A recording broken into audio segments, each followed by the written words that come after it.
सच्चिदानंद स्वरूपाय भक्तानुग्रहकारिणे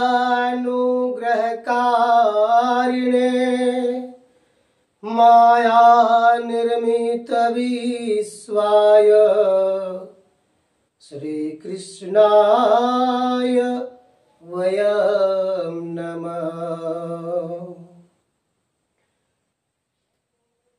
प्रेमियों, आज मैं आप सबको एक पौराणिक कथा का वर्णन करने जा रहा हूं, जिसमें महाभारत की कथा है। आखिर भगवान श्री कृष्ण ने अपने गुरु सांदीपनि मुनि को गुरु दक्षिणा में क्या भेंट किया।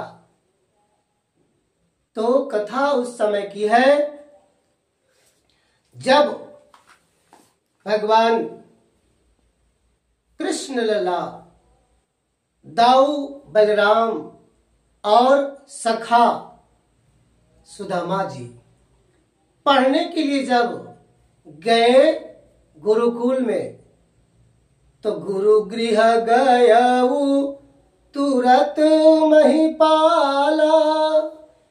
गुरु के आश्रम में जब सांदीपनि मुनि के आश्रम में जदा सांदीपनि मुनि आश्रमे गतवान तदा चतुष्षष्ठी दिवसे पर्यंतम चतुष्षष्ठी विद्या प्राप्तवान। 64 दिन में जो है भगवान श्री कृष्ण अपने गुरु से विद्या को प्राप्त कर लिए। उसी काल के बाद कालांतर में भगवान श्री कृष्ण कहते हैं, हे मुनिवर, आपकी कृपा से, आपकी दया से मैं तो परिपक्व हो गया। मैं गुरु दक्षा से मुझे मिल गया। अब आप हमसे कुछ गुरु दक्षिणा के रूप में स्वीकार करें। इसके लिए आप मुझे कुछ वचन दें, और आप वचन देंगे उसका हम पालन करेंगे। महर्षि सांदीपनि जी ने कहा कि पुत्र, जितनी प्रकार से विद्याएं तुम्हें मैं दिया हूं, इस विद्या का सदुपयोग करना। ये विद्या किसी के भलाई के लिए करना, यही मेरा गुरु दक्षिणा होगा। इस बात को सुनकर के कृष्ण भगवान बोले कि तथास्तु, ऐसा ही होगा श्रीमन। फिर भी मेरे मन में उत्कंठा है, जिज्ञासा है, तो आप कुछ बोलिए। इस बात को सुनकर के कृष्ण भगवान की बात को सुनकर के महर्षि सांदीपनि के पत्नी, धर्मपत्नी सुचंद्रा नाम की जो थी, वह कहती है कि मत जिद करो बेटा, कुछ मांगने के लिए मत जिद करो, जो हम मांगेंगे तुम दे नहीं पाओगे।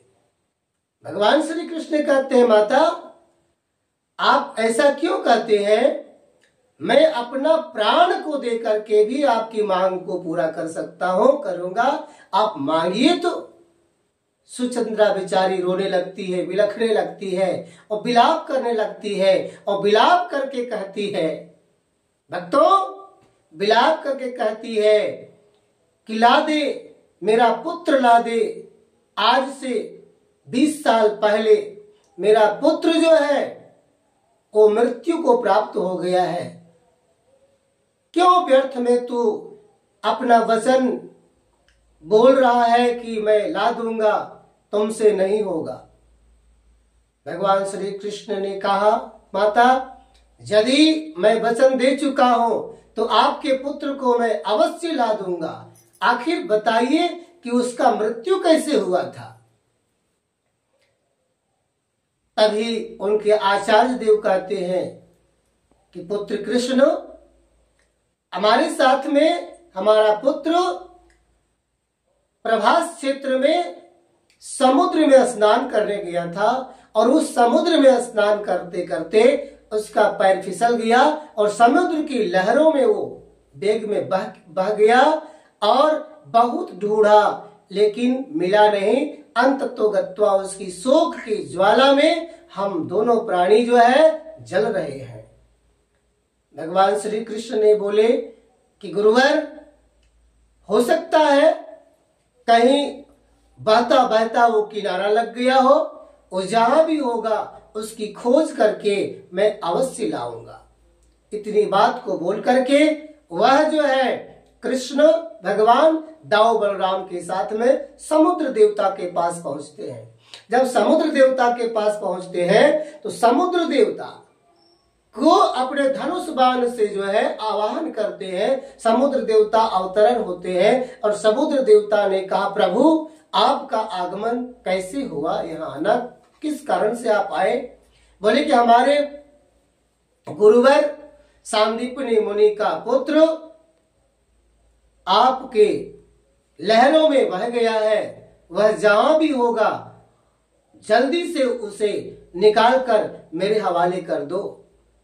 भगवान की बात को सुनकर के समुद्र देवता बोले कि यह काम शंखासुर नाम का दैत्य है हमारे यहाँ, वही इस काम को किया होगा, क्योंकि प्रभास क्षेत्र में आए हुए व्रतियों को वह खींच कर ले जाता है और वह अपने हवाले कर लेता है, अपना भोजन बना लेता है।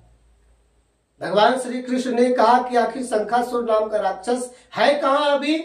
तो समुद्र देवता ने कहा कि हमारे पृथ्वी के तल पर, हमारे अंतिम सतह में एक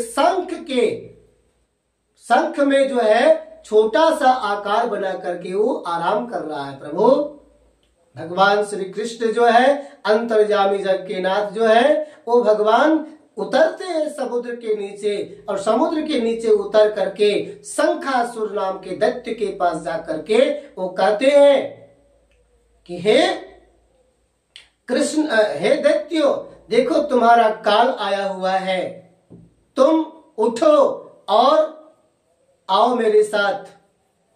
हमारे गुरुवर के पुत्र को कहाँ रखा है, लाके दो। अब जो है वह जग जाता है और जगने के बाद में जो है वो हाहाकार करने लगता है और डरावनी भाव दिखाने लगता है। श्री कृष्ण भगवान समझ जाते हैं कि दानव है और उस दानव को जो है अपने बाहुबल से कृष्ण भगवान जो है उसको मुक्त कर देते हैं। दाऊ पूछते हैं आखिर इसको मुक्त करने का क्या कारण था प्रभु? बोले कि हाँ, एक कार्तिक महीना का जो है कार्तिक महीना का स्नान करने का फल प्राप्त कर लिया है। आज जो है कार्तिक महीना का नवमी तिथि है और आंवला पूजन आज किया जाता है।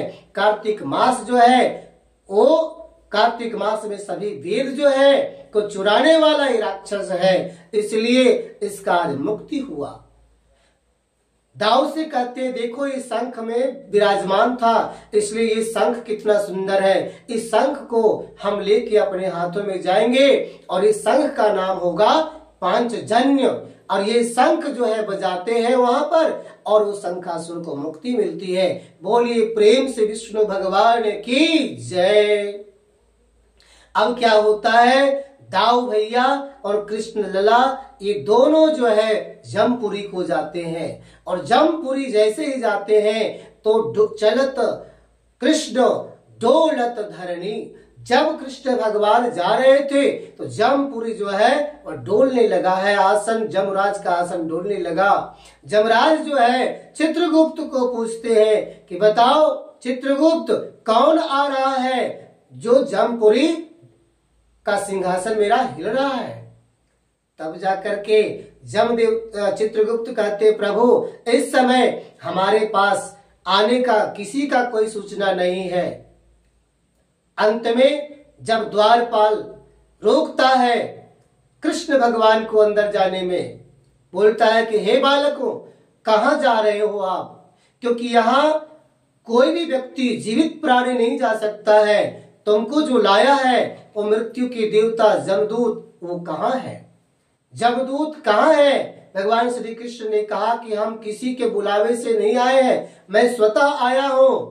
बोले कि आप स्वतः नहीं जा सकते हैं, इस पार्थिव शरीर को लेकर के नहीं जा सकते हैं, स्थूल शरीर के लेकर के आप नहीं जा सकते हैं। अगर जमराज से मिलना है तो आपको मरना पड़ेगा। भगवान श्री कृष्ण कहते हैं हम तो कभी मरते नहीं है। तो बोले कि ऐसा करो, कृष्ण भगवान कहते हैं जब अंदर मैं नहीं जा सकता हूं तो जमराज को खुद मेरे पास भेज दो।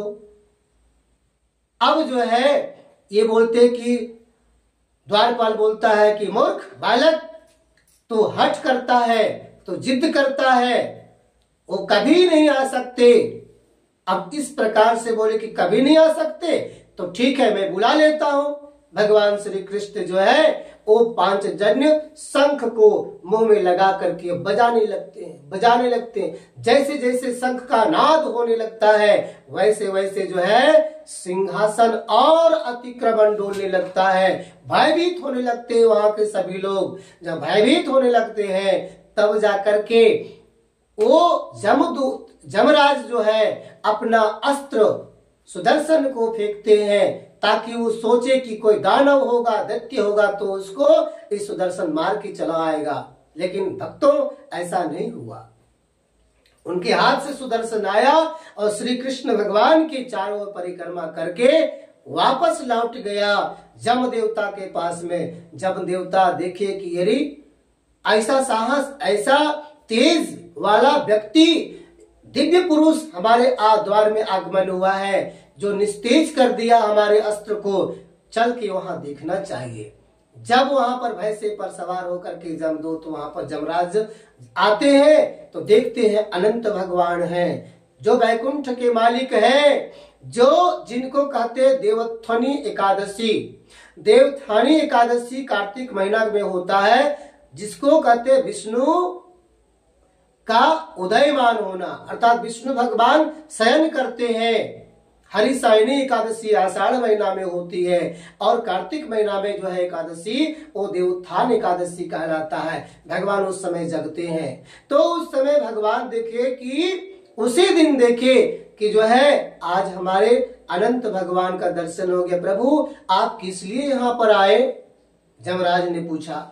भगवान श्री कृष्ण कहते हैं कि मेरा पुत्र जो है, मेरा गुरु का पुत्र जो है कहीं भी आपके लोक में है, उसे आप मुझे लौटा दीजिए।